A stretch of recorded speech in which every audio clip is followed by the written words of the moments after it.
बिस्मिल्लाहिर्रहमानिर्रहीम। सीरतुल-नबी सल्लल्लाहु अलैहि वसल्लम का एक वाक़या है जिसे हम बयान कर रहे हैं। आपको काफ़िले के साथ इसलिए नहीं ले जाया गया था कि आप कम उम्र थे। आप वहीं दरख्त के नीचे बैठ गए। उधर बहीरा ने लोगों को देखा और उनमें से किसी में उसे वो सिफ्त नज़र ना आई जो आखिरी नबी के बारे में उसे मालूम थी। ना उनमें से किसी पर वो बदली नजर आई, बल्कि उसने अजीब बात देखी कि वो बदली वहीं प्रौ की जगह पर ही रह गई थी। उसका साफ मतलब ये था, बदली वही है जहां अल्लाह के रसूल सल्लल्लाहु अलैहि वसल्लम है। तब उसने कहा, ऐ कुरैश के लोगों, मेरी दावत से आप में से कोई भी पीछे नहीं रहना चाहिए। उस पर कुरैश ने कहा, ऐ बहीरा, जिन लोगों को आपकी उस दावत में लाना जरूरी था उनमें से तो कोई पीछे नहीं रहा। हाँ, एक लड़का रह गया है जो सबसे कम उम्र है। बहीरा बोला, तब फिर मेहरबानी फरमाकर उसे भी बुला ले।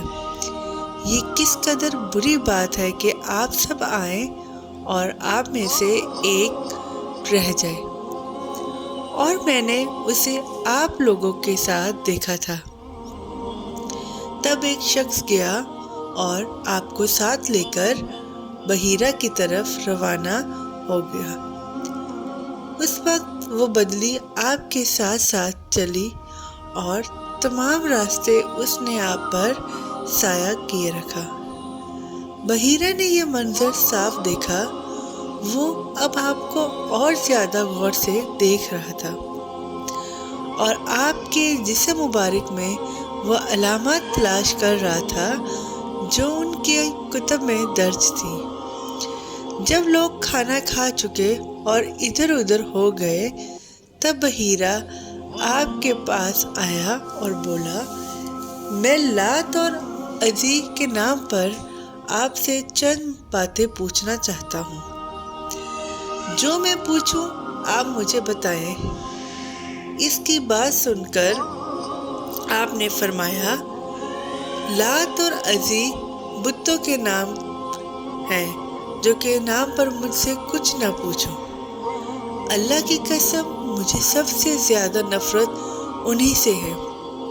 अब बहीरा बोला, अच्छा तो फिर अल्लाह के नाम पर बताएं जो मैं पूछना चाहता हूँ। तो आपने फरमाया, पूछो, क्या पूछना है। उसने बहुत से सवालात किए, आपकी आदत के बारे में पूछा। उसके बाद उसने आपकी कमर पर से कपड़ा हटाकर मोहर नबूवत को देखा। वो बिल्कुल वैसी ही थी जैसा कि उसने अपनी किताबों में पढ़ा था। उसने फौरन मोहर नबूवत की जगह को बोसा दिया। कुरैश के लोग ये सब देख रहे थे और हैरान हो रहे थे। आखिर लोग कहे बगैर न रह सके, ये रहबे मोहम्मद सल्लल्लाहु अलैहि वसल्लम में बहुत दिलचस्पी ले रहा है। शायद इसके नज़दीक उनका मर्तबा बहुत बुलंद है। उधर नबी करीम सल्लल्लाहु अलैहि वसल्लम से बातचीत करने के बाद बहीरा अबू तालिब की तरफ आया और बोला, ये लड़का तुम्हारा क्या लगता है। अबू तालिब ने कहा, ये मेरा बेटा है। इस पर बहीरा ने कहा, नहीं, ये तुम्हारा बेटा नहीं हो सकता। ये नहीं हो सकता कि इसका बाप जिंदा हो। अबू तालिब को ये सुनकर हैरत हुई। फिर उन्होंने कहा, दरअसल ये मेरे भाई का बेटा है। उनका बाप कहाँ है? वो फौत हो चुका है। उसका इंतकाल उस वक्त हो गया था जब ये अभी पैदा नहीं हुए थे। ये सुनकर बहीरा बोल उठा, हाँ, ये बात सही है। और उनकी वालदा का क्या हुआ? उनका भी थोड़ा अर्से पहले ही इंतकाल हुआ है। ये सुनते ही बहीरा ने कहा, बिल्कुल ठीक कहा। अब तुम यूँ करो کہ اپنے بھتیجے کو واپس وطن لے جاؤ۔ یہودیوں سے ان کی پوری طرح حفاظت کرو۔ اگر انہوں نے انہیں دیکھ لیا اور ان میں وہ نشانیاں دیکھ لی جو میں نے دیکھی ہیں تو وہ انہیں قتل کرنے کی کوشش کریں گے۔ تمہارا یہ بھتیجا نبی ہے، اس کی بہت شان ہے۔ ان کی شان کے بارے میں ہم اپنی کتابوں میں بھی لکھا ہوا پاتے ہیں، اور ہم نے اپنے باپ داداؤں سے بھی بہت کچھ سن رکھا ہے۔ میں نے یہ نصیحت کر کے اپنا فرض پورا کر دیا ہے اور انہیں واپس لے جانا تمہاری ذمہ داری ہے۔ ابو طالب بحیرہ کی باتیں سن کر خوف زدہ ہو گئے، آپ کو لے کر مکہ واپس آ گئے۔ اس واقعے کے وقت آپ کی عمر 9 سال تھی۔ اس عمر کے لڑکے عام طور پر کھیل کود میں ضرور حصہ لیتے ہیں۔ ان کھیلوں میں خراب اور گندے کھیل بھی ہوتے ہیں۔ اللہ تعالیٰ نے آپ کو اس سلسلے میں بھی بالکل محفوظ رکھا۔